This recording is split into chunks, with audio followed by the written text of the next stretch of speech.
Olá, pessoal. Muito obrigado a você que nos assiste. Espero encontrar vocês todos bem.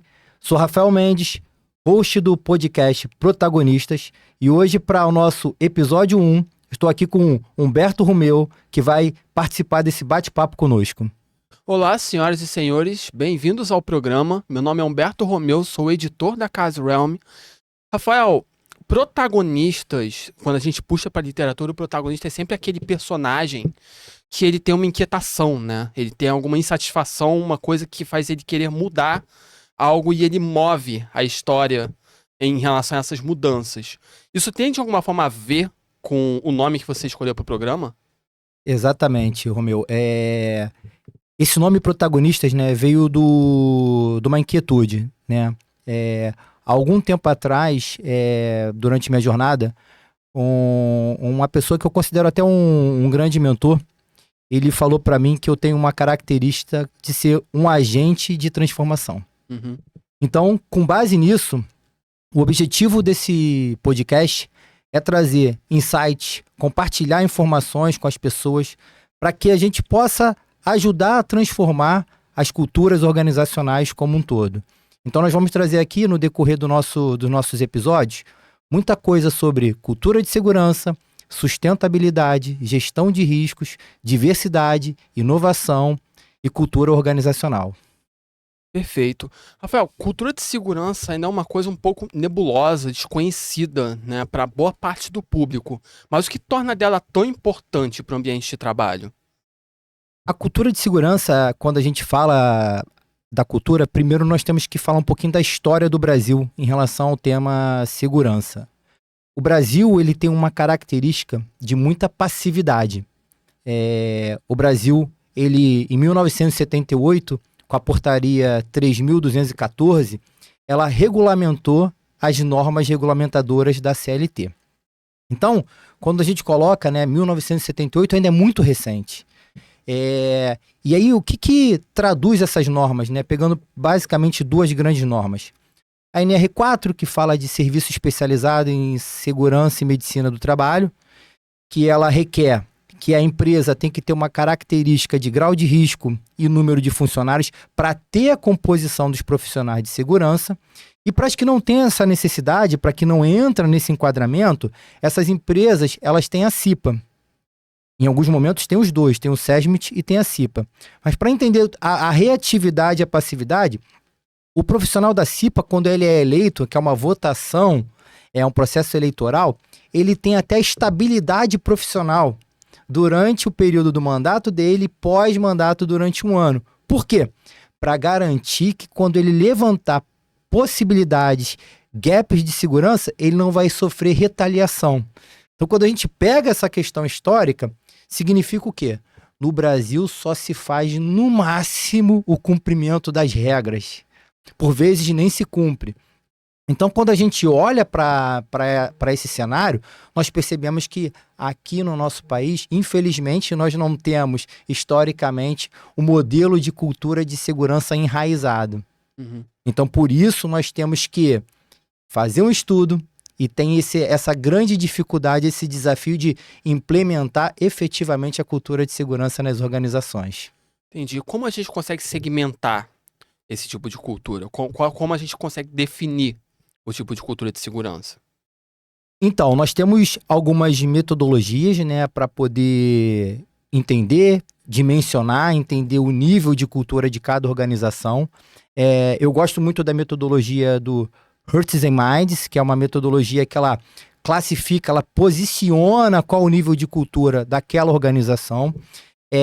O diagnóstico, ele pode ser feito por uma consultoria externa ou pode ser feito até por representantes da própria organização.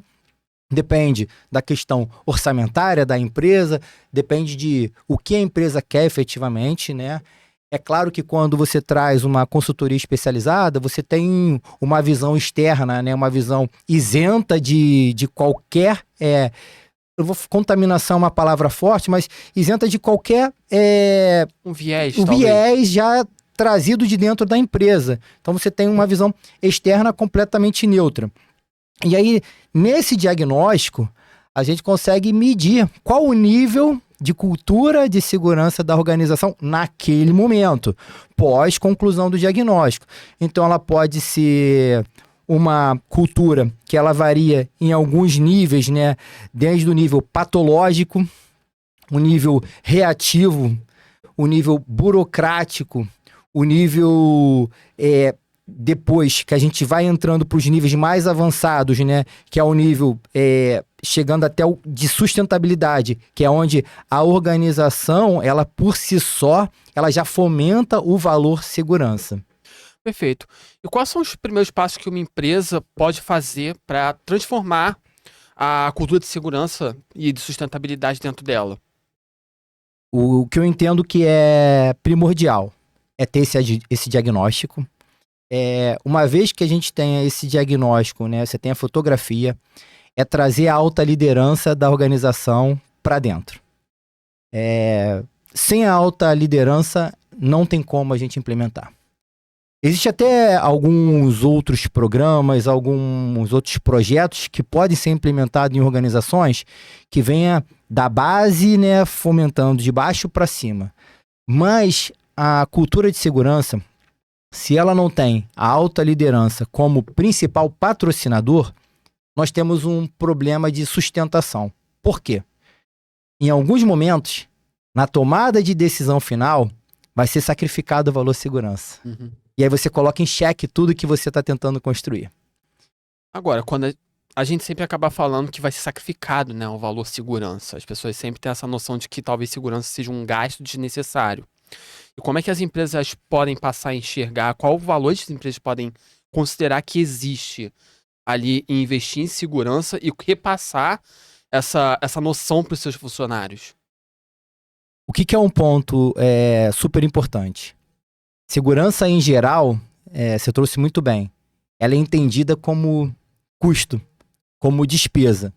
E por isso que quando eu falo que é necessário engajar a alta liderança, é justamente por conta disso.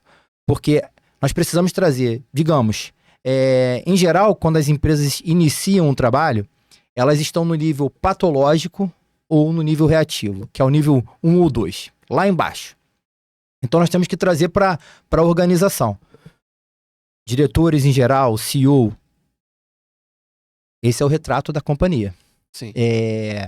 E aí gera o primeiro susto. Não, se eu tô aqui, então eu tenho que fazer altos investimentos. Não necessariamente. Nós precisamos ter uma comunicação clara, de cima para baixo, de baixo para cima, e permear quais são nossos limitadores, quais são nossas crenças. A empresa quer assumir segurança como valor, então a partir daí as decisões têm que ser pautadas também com segurança. Porque também tem alguns termos que foram trazidos ao longo da história que geram também um entendimento equivocado. Por vezes se falava, segurança vem em primeiro lugar. A segurança não pode vir em primeiro lugar.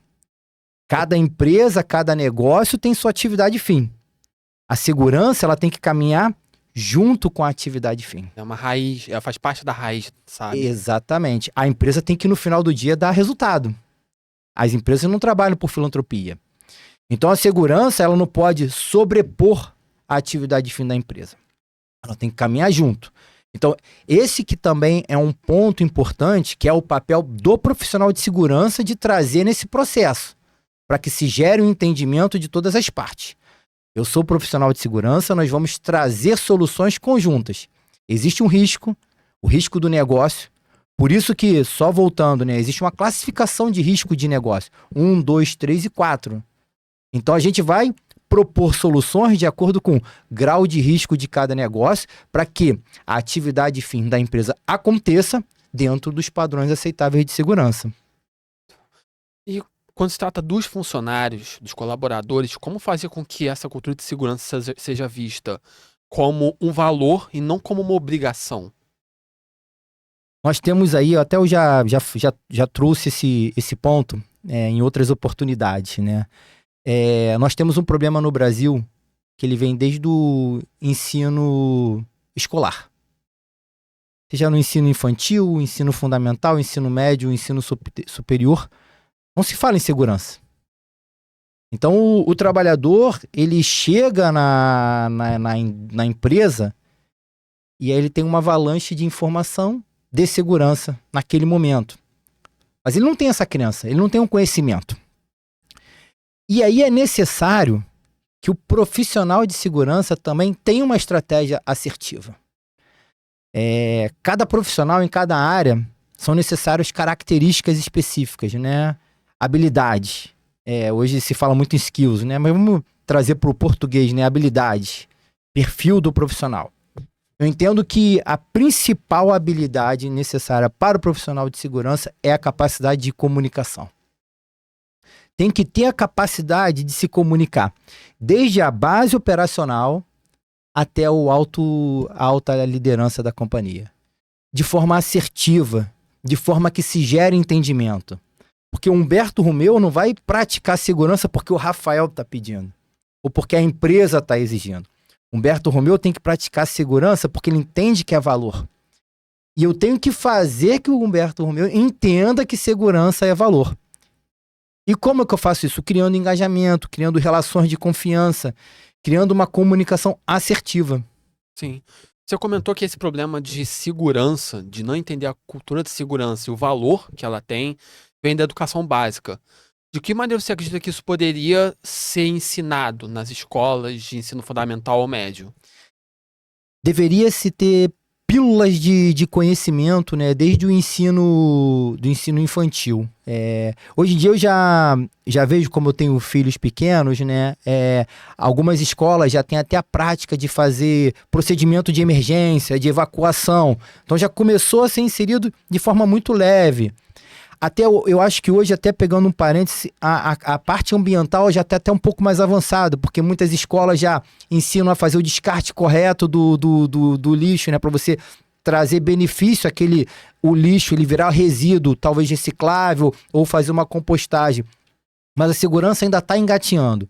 Poucas escolas, poucas instituições, mas deveria ser inserido de maneira mais eficiente, mais robusta, né? Sim. E tem alguma experiência pessoal, profissional, que te fez valorizar ainda mais essa questão? Eu vou falar de uma experiência que me marcou muito. Eu acho que essa experiência transformou literalmente minha história na área de segurança. Vou voltar lá atrás, no ano 2007. Eu trabalhava na indústria de bebidas. Então eu cheguei na companhia em março daquele ano, e o resultado era bem ruim. Indicadores reativos, e quando eu falo indicadores reativos, são indicadores de acidente. Porque é já depois que aconteceu, né? Eles traziam um número bem ruim. E a empresa queria sair daquele cenário, transformar aquele cenário. Existia já boas ferramentas, na empresa. Até as pessoas que estiveram lá antes de mim já fizeram um trabalho interessante até então, mas não se tinha eficácia. Os resultados não melhoravam. Era perceptível que era uma cultura, naquele momento, totalmente patológica. Não se tinha crença. Segurança era entendido como custo. A alta direção não valorizava o tema. Era uma pauta totalmente secundária. E aí, naquele mesmo ano, entre setembro e outubro, era o momento da CIPAT, né, que é a Semana Interna de Prevenção de Acidente, né? E a empresa promovia um mega evento. E na data de início do evento, eu estava na sala do presidente da organização. Estávamos eu, o presidente e a diretora de qualidade, à época. Preparando um briefing, porque ele ia fazer a abertura da semana. Então alinhamos lá um briefing e fomos caminhando para o local do evento. E durante a nossa caminhada, nós estávamos num corredor, que era o corredor de acesso ao pavilhão administrativo, para onde estava montada a tenda do evento. Ele falou para mim: "Não, Rafael, vamos planejar com aquele momento, né? Aquela motivação por causa do evento, né? Vamos planejar, eu quero saber como é que tá pro ano que vem. Eu quero muita inovação, muita coisa voltada para segurança. O que você tá pensando?" E aí, naquele momento, eu falei para ele: Presidente, eu tô pensando nós fazemos o básico. E aí ficou um silêncio. Um clima completamente pesado.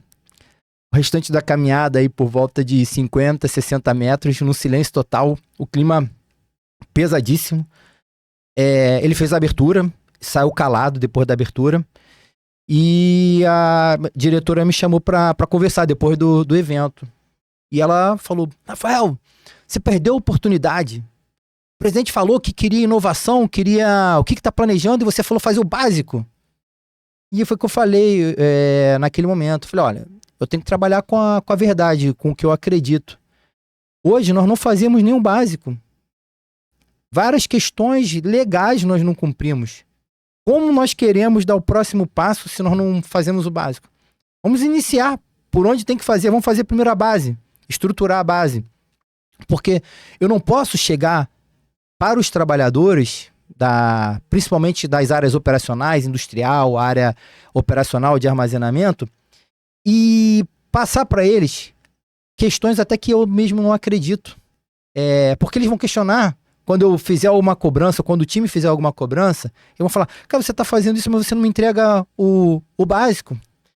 E aí, naquele momento, só para você ter uma ideia, o vestiário, ele era chamado de Carandiru, para se entender o nível do negócio.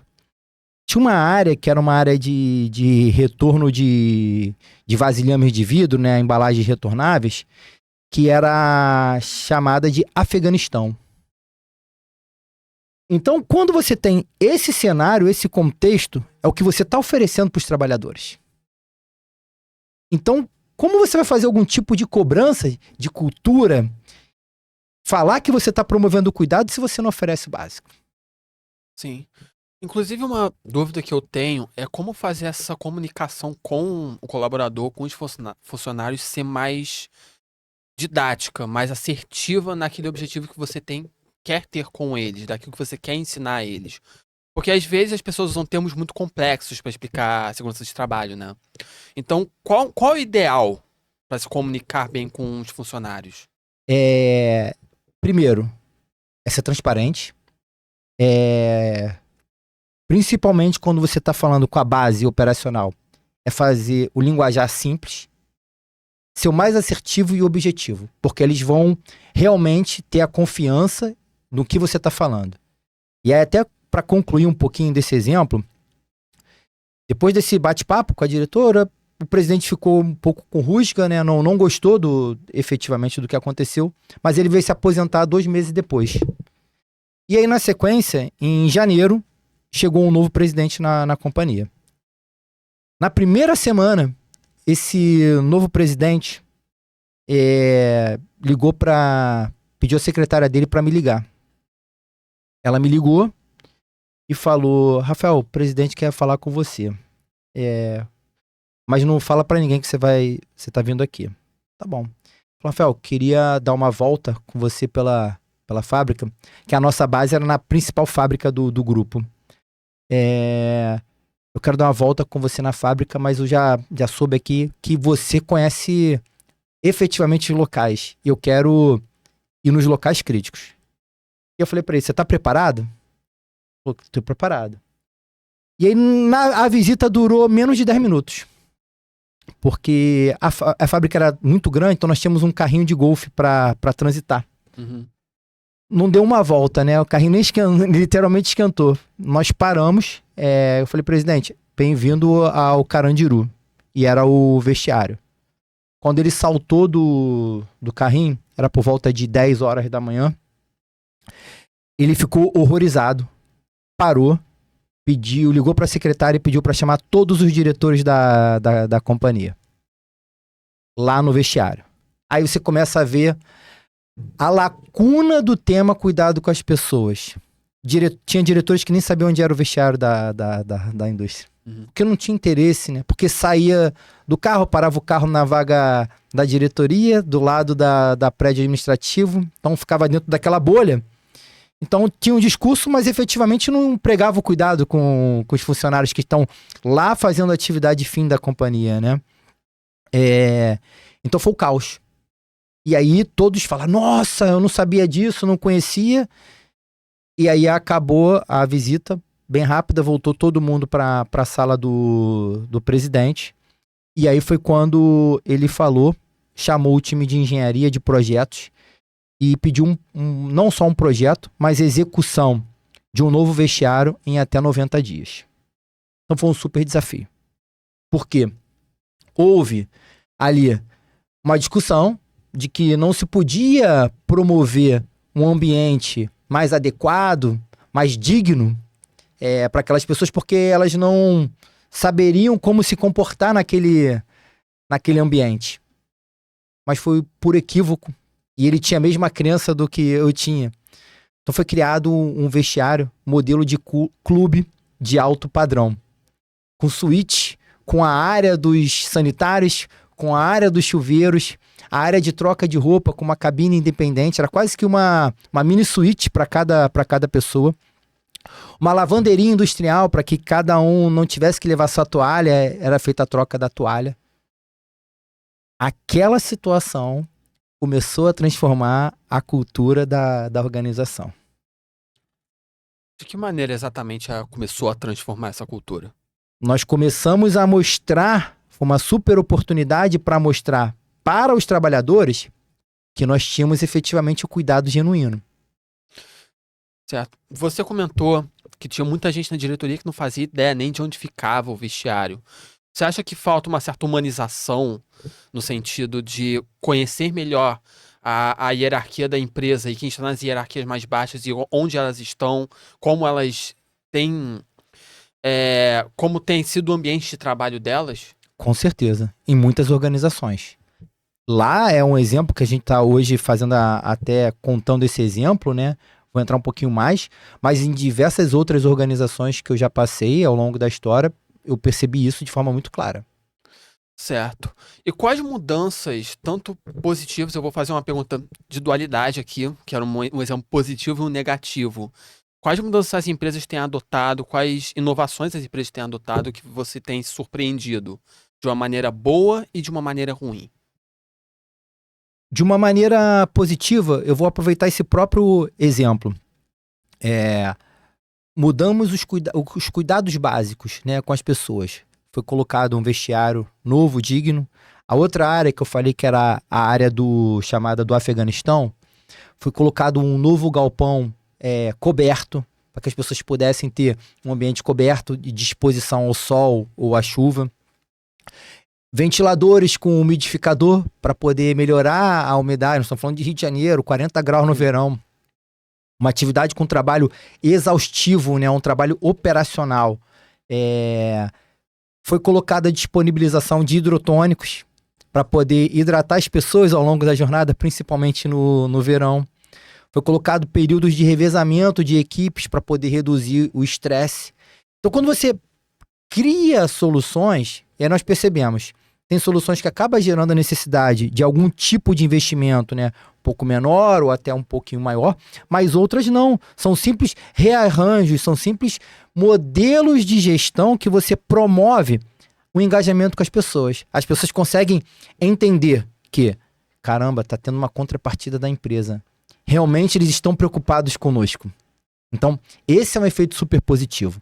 Porque aí quando a gente vai lá fazer algum tipo de cobrança, nós temos não só parâmetros, mas nós temos insumos para falar, cara, pô, tô te oferecendo isso, você não tá entendendo que você também tem que dar a contrapartida? Você tem o teu direito e o teu dever. Então eu consigo ter um discurso mais firme com as pessoas. Eu não posso tentar entrar num discurso mais firme e eu não oferecer nenhum básico para aquelas pessoas. Oferecer melhorias, inclusive, torna os funcionários mais motivados?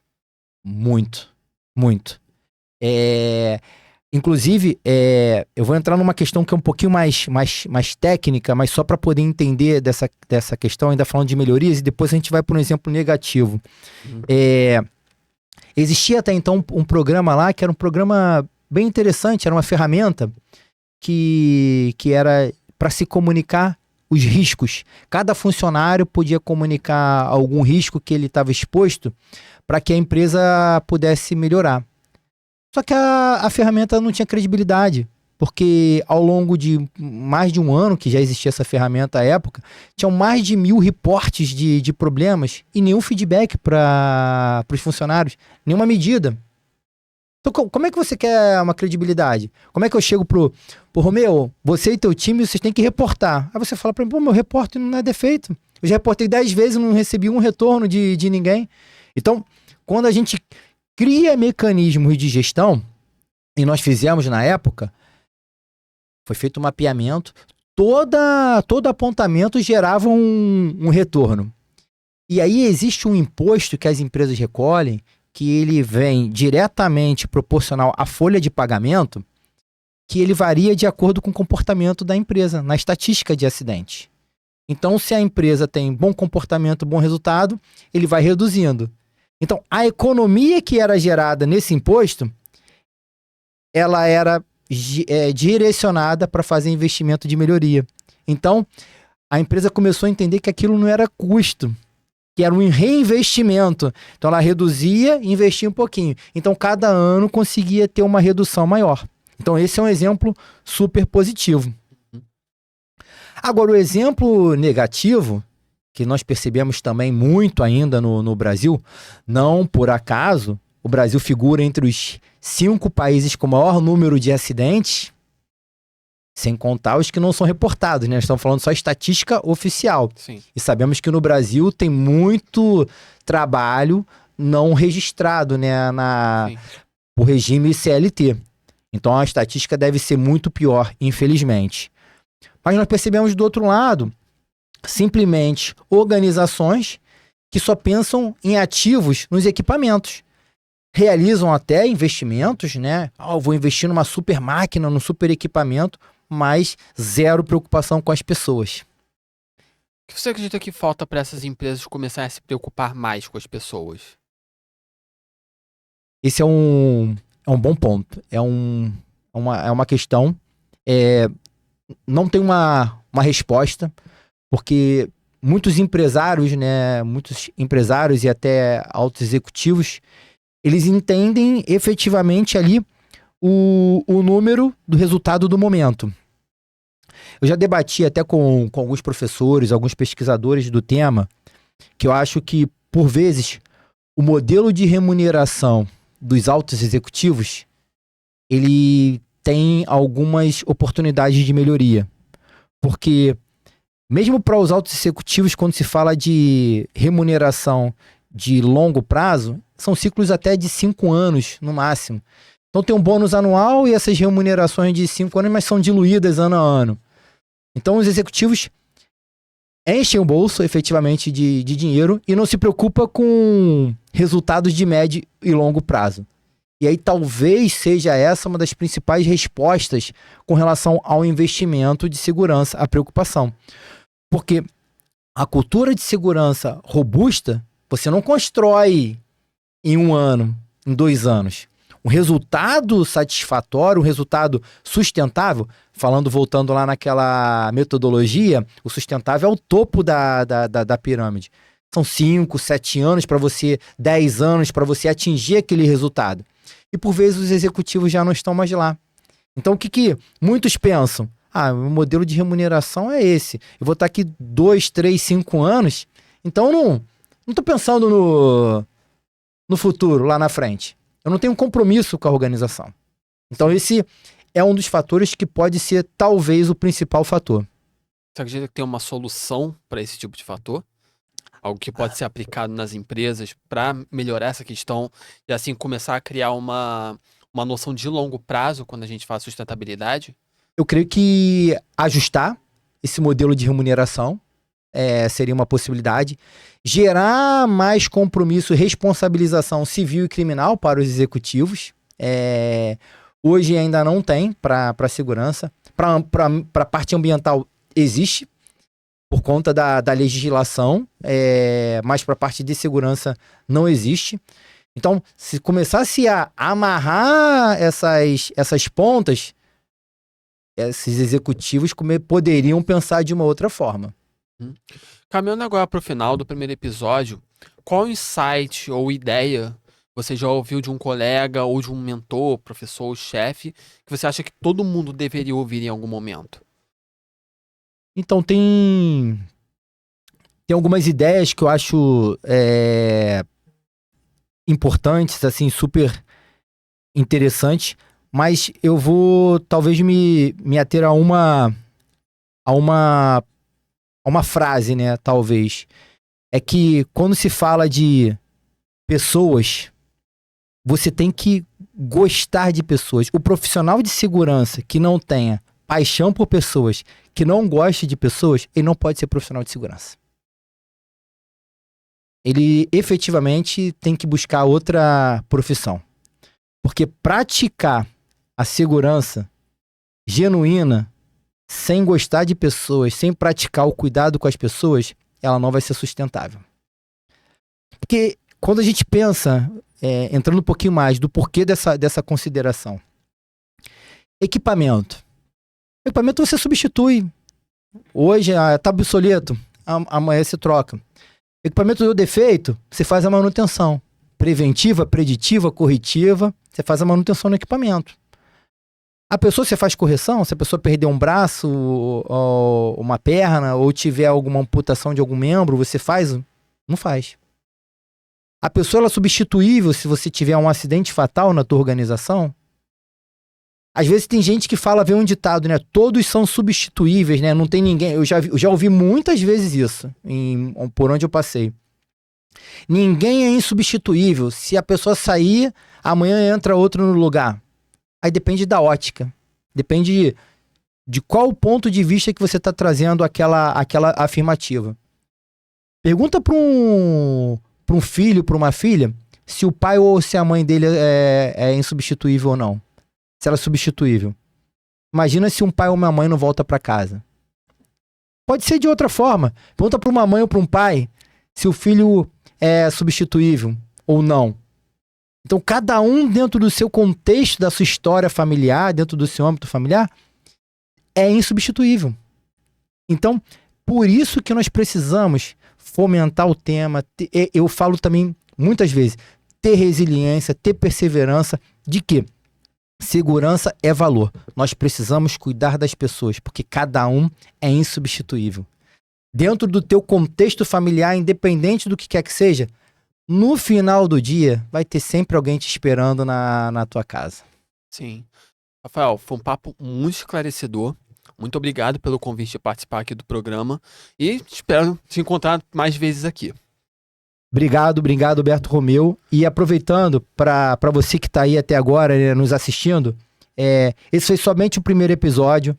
Se inscreve no canal, coloca lá a sinalização, porque nós vamos trazer muitos especialistas aqui nos próximos episódios para debater diversos temas. São especialistas de mercado, com cases reais, que nosso objetivo principal é compartilhar experiências, compartilhar insights para que cada um de vocês possa colocar em prática no seu dia a dia profissional. Muito obrigado, um abraço e até a próxima.